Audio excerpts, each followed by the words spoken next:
दोस्तों नमस्कार। बिहार चुनाव का परिणाम इस कदर है कि इसका विश्लेषण करने में महीनों लग जाएंगे। ये प्रधानमंत्री मोदी खुद कह रहे हैं। बिहार की जनता ने इस तरह का एक तरफा मैंडेट, वो प्रचंड जनादेश नीतीश कुमार को दिया है जिसकी कल्पना खुद नीतीश ने भी नहीं की होगी। 2010 के बाद आरजेडी इस कदर हाशिए पर जाएगी, इसकी कल्पना खुद आरजेडी ने भी नहीं की होगी। 200 पार नीतीश कुमार, 10वीं बार बिहार में नीतीश सरकार। वाह भाई, कमाल का जनादेश है, कमाल की जनता की सोच है। लेकिन इस जनादेश और जनता की सोच के बीच एक सवाल है जनसुराज को लेकर, एक सवाल है प्रशांत किशोर को लेकर। वो प्रशांत किशोर जिन्होंने जनता के सामने एक विकल्प दिया, हिम्मत की 240 की 40 सीटें अकेले दम पर लड़ने का। ये वादा किया कि वो चुनाव से पहले ना तो किसी गठबंधन में हैं और चुनाव के बाद भी किसी गठबंधन में शामिल नहीं होंगे। चुनाव के बाद प्रशांत किशोर ने मीडिया से दूरी बना ली है। चुनाव के नतीजे कह रहे हैं कि महागठबंधन तो पिटा ही, बड़े बड़े दावे करने वाली जनसुराज पार्टी जो पहली बार विधानसभा चुनाव में बिहार की जनता के सामने उतरी थी, वो भी पिट गई। प्रशांत किशोर का आकलन बिल्कुल गलत साबित हुआ और एक नहीं कई मोर्चों पर। आज हम बात करेंगे प्रशांत किशोर की।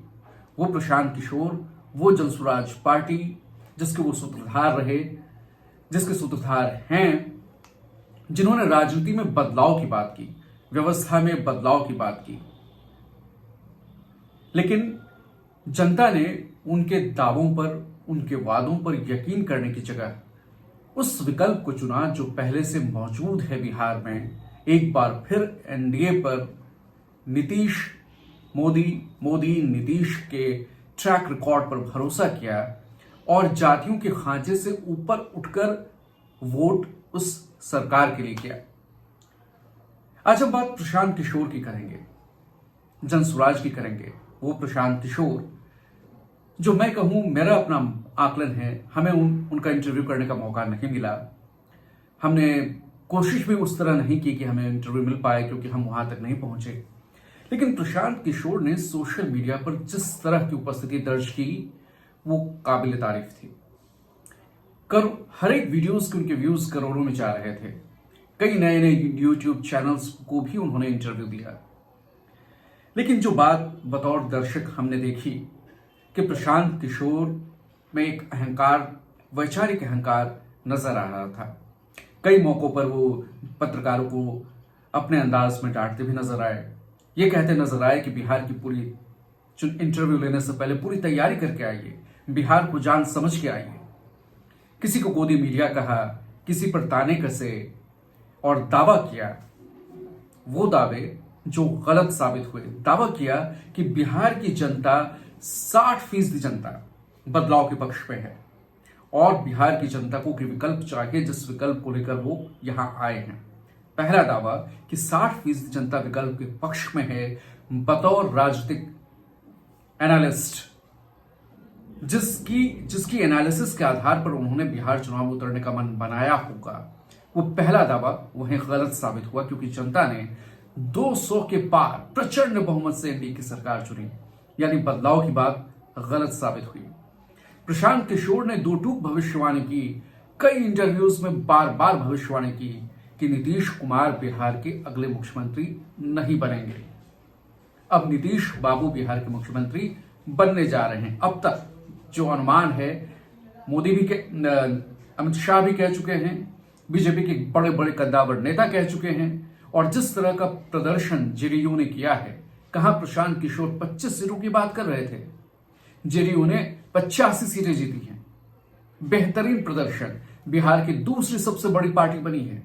प्रशांत किशोर का पहला आकलन गलत, दूसरा आकलन, पहला आकलन बदलाव का गलत, दूसरा आकलन जेडीयू 25 सीटों पर सिमट जाएगी गलत। और प्रशांत किशोर ने जो बखूबी ये बात कही कि वो या तो अर्श पर रहेंगे या फर्श पर रहेंगे, तो वो बिल्कुल फर्श पर पिटे हुए नजर आए। उम्मीद थी उन्हें कि उन्हें कम से कम 8 से 10% जन वोट मिल जाएगा, 8% वोट तक तो मिल ही जाएगा। उन्हें 4% वोट मिले या 2% वोट मिले, एग्जैक्ट डेटा में इसमें मुझे थोड़ी दिक्कत है, लेकिन उन्हें 15 लाख वोट जनसुराज को टोटल मिले हैं। और जो फैक्ट्स हैं वो ये हैं कि 243 सीटों में 238 सीटें लड़ने वाले प्रशांत किशोर कहीं भी दूसरी पार्टी नहीं बन पाए। प्रशांत किशोर की पार्टी को 15 लाख वोट मिले कुल 238 सीटों पर, लेकिन कहीं भी वो रेस में नहीं रहे। हां, 1 दर्जन सीटों पर उन्होंने जीत हार तय करने में उन्होंने वोट कटवा की भूमिका निभाई। पहला दावा गलत हुआ बदलाव के बारे में, दूसरा गलत हुआ जेडीयू के बारे में, तीसरा गलत हुआ नीतीश के बारे में, और चौथा गलत जो हुआ जिसकी उम्मीद प्रशांत किशोर को भी थी, क्योंकि जब वो इतने वैचारिक तौर पर प्रबुद्ध हैं, इस काम को वर्षों से कर रहे हैं, कई राज्यों में सरकारें बनवाई हैं, कई राज्यों में उनके इंटेलेक्ट का राजनीतिक दलों ने इस्तेमाल किया है, और प्रशांत किशोर खुद भी अपने इंटरव्यूज में कहते रहे हैं कि चुनाव नेता जीतता है, नेता के नाम पर वोट पड़ते हैं और नेता के पीछे सहयोग की भूमिका उनकी होती है, उन जैसे लोगों की होती है। तो प्रशांत किशोर इस आकलन को करने में कैसे चूक गए कि बिहार की जनता बदलाव चाहती है या चाहती है तो कितना कितना चाहती है।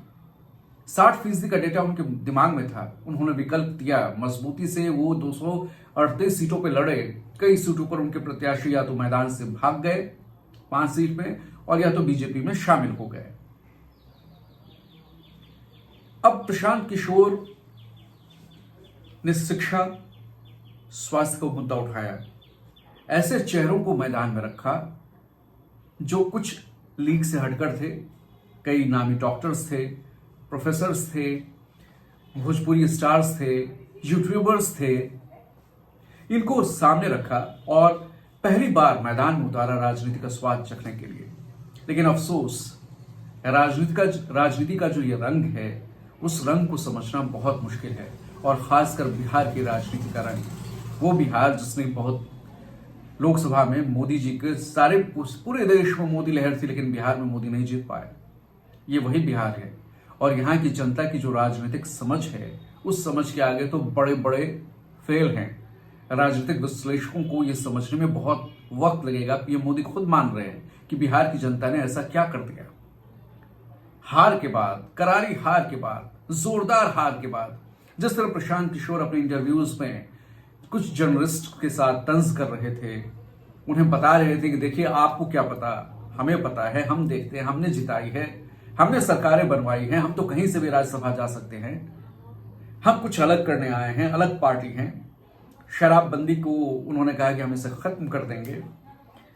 बहुत सारे मुद्दे उठाए, लेकिन उन मुद्दों का असर क्या हुआ?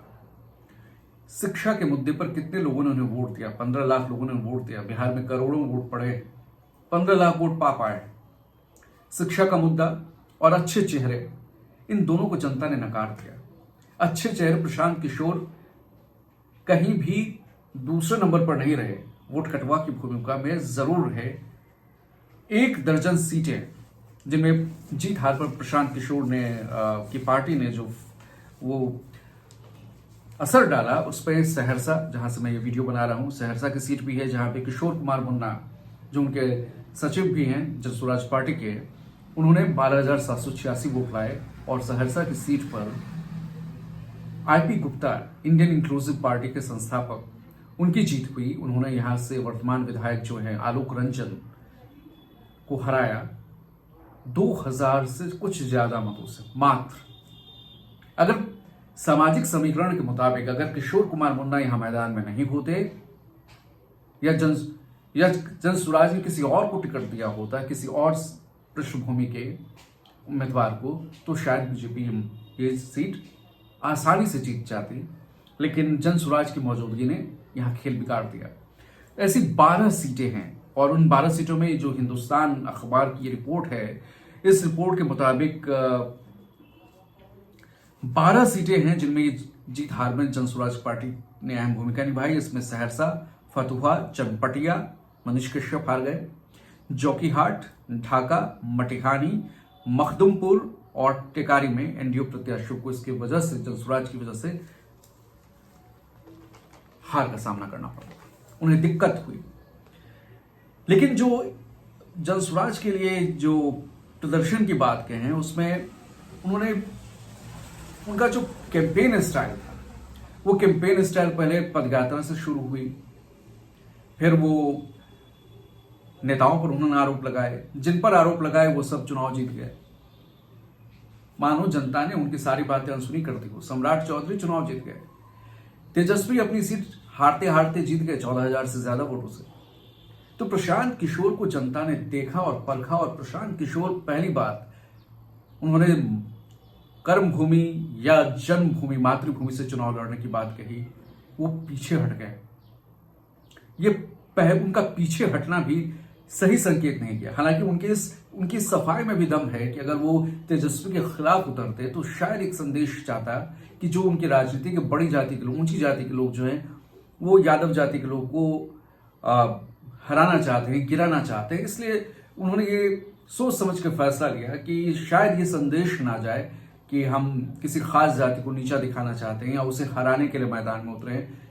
इसमें भी दम नजर आता है इस तर्क में, लेकिन हर किसी की मंशा तो यही थी, हर कोई चाहता यही था कि प्रशांत किशोर जब इतने आक्रामक तरीके से मैदान में उतरे हैं तो कम से कम तेजस्वी के खिलाफ, क्योंकि नीतीश बाबू तो चुनाव नहीं लड़ते, तो तेजस्वी या सम्राट चौधरी के खिलाफ उन्हें मैदान में उतरना चाहिए था। सम्राट चौधरी तो पहली बार विधानसभा चुनाव लड़े और जीत भी गए बहुत अच्छे वोटों से। तेजस्वी 14,500 के करीब वोटों से जीते और कई राउंड पीछे रहे, तो प्रशांत किशोर वहां पीछे हटे। उसके बाद प्रशांत किशोर का जो आकलन था वो पूरी तरह बिहार में गलत साबित हुआ। बिहार की जनता ने उस पर भरोसा नहीं किया, और जब रिजल्ट आए तो लोगों को यह भी उम्मीद थी कि इस तरह मीडिया में छाए रहने वाले, जिनके वीडियोस पर करोड़ों व्यूज आते हैं, वो प्रशांत किशोर सामने आएंगे, ताल ठोक कर अपनी हार स्वीकार करेंगे, अपने आकलन गलत है ये मानेंगे, जेडीयू को 25 से ज्यादा सीटें आए तो राजनीति से संन्यास ले लेंगे, उस बात पर ताल ठोक कर अपनी बात कहेंगे। लेकिन प्रशांत किशोर पीके सामने नहीं आए। पीके को ये बातें बुरी लग रही होंगी या उन्हें चुभ रही होंगी, लेकिन क्योंकि एक सोशल मीडिया पे एक चीज ये भी चल रही है कि लोग कह रहे हैं कि प्रशांत किशोर की मौज ले रहे हैं, उनके खिलाफ मौका मिल गया लोगों को उन्हें नीचा दिखाने का। मेरा ये मकसद नहीं है। प्रशांत किशोर के बारे में जब हम बात कर रहे हैं तो उन्होंने उम्मीदें जगाई थी, उन्होंने हिम्मत दिखाई, लेकिन अब आगे क्या? क्योंकि जो जनादेश है वो प्रचंड है। प्रशांत किशोर की जगह उदय सिंह आए सामने और उन्होंने क्या कहा कि जंगल राज के डर से जो हमारे कैडर का वोट था वो एनडीए में शिफ्ट हो गया, जनता ने हम पर वोट बर्बाद करना, मतलब लबुल हुआ यही था कि जनता ने हमारी जगह स्थापित खिलाड़ी को चुना। प्रशांत किशोर ने मौका दिया बिहार की जनता को और पूरे हिम्मत के साथ, और जिस तरह उन्होंने पदयात्राएं की, जिस तरह उन्होंने लोगों के बीच जाकर अपनी बात रखी, वो बातें कितनी लोगों के पल्ले में पड़ी।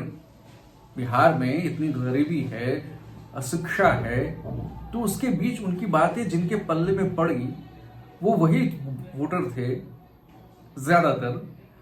मेरे पास कोई डेटा नहीं है इसे कहने के लिए, लेकिन मैं ऐसा मानता हूं ये वही वोटर थे जो पढ़े लिखे थे, खासकर युवा थे, खासकर ऐसे तबके के लोग थे जो बीजेपी को वोट देते थे। और प्रशांत किशोर की एक गलती अब से बातों बातों में याद आ गई।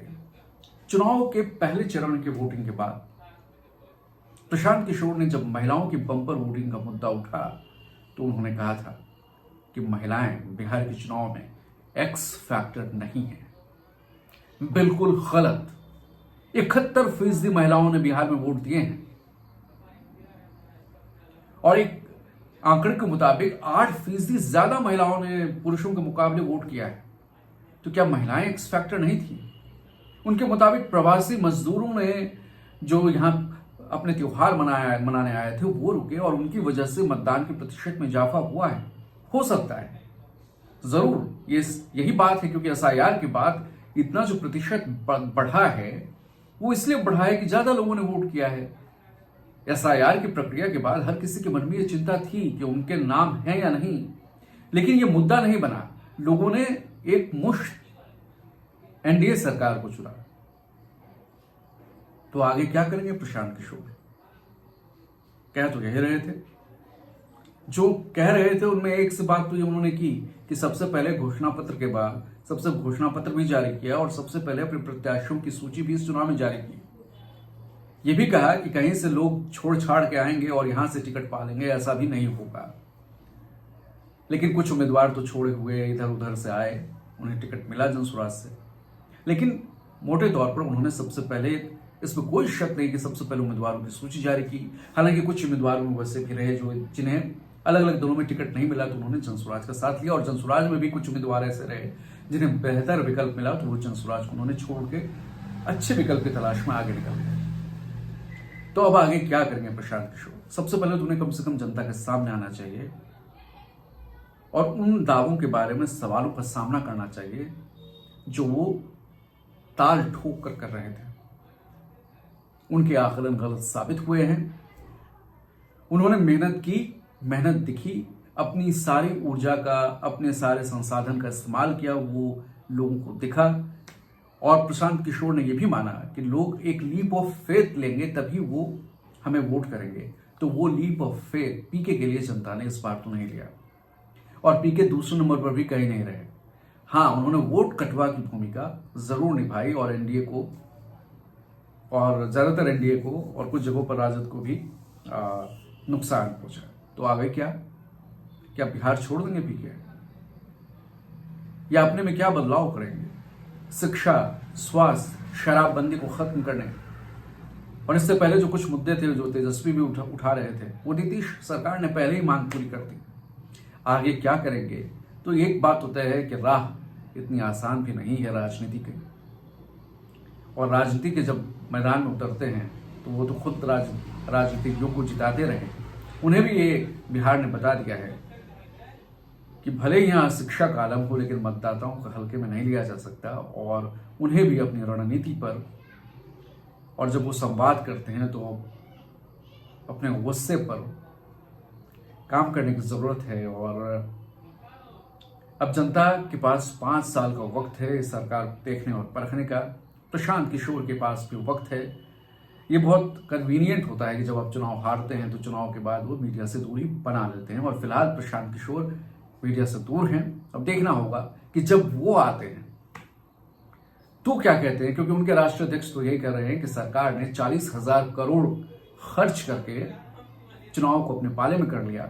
और उनकी सफाई है कि जब प्रशांत किशोर जेडीयू को 25 सीटें मिलने की बात कर रहे थे तब की स्थितियां और थी, तब तो ऐसी बातें करनी ही नहीं चाहिए थी। पीके खुद आए, सामना करे अपनी हार का, और जैसे वो इंटरव्यूज दे रहे थे एटलीस्ट निष्पक्ष अपना आकलन रखें और माने कि उनकी एक नहीं कई जगहों पर उनसे आकलन में गलतियां हुई हैं जो सार्वजनिक पटल पर मौजूद है। तो धन्यवाद दोस्तों, आपने इस वीडियो को देखा। हमारे चैनल को सब्सक्राइब कीजिए, लाइक कीजिए, शेयर कीजिए, ताकि ज्यादा से ज्यादा लोगों तक हमारी बात पहुंचे। धन्यवाद, नमस्कार।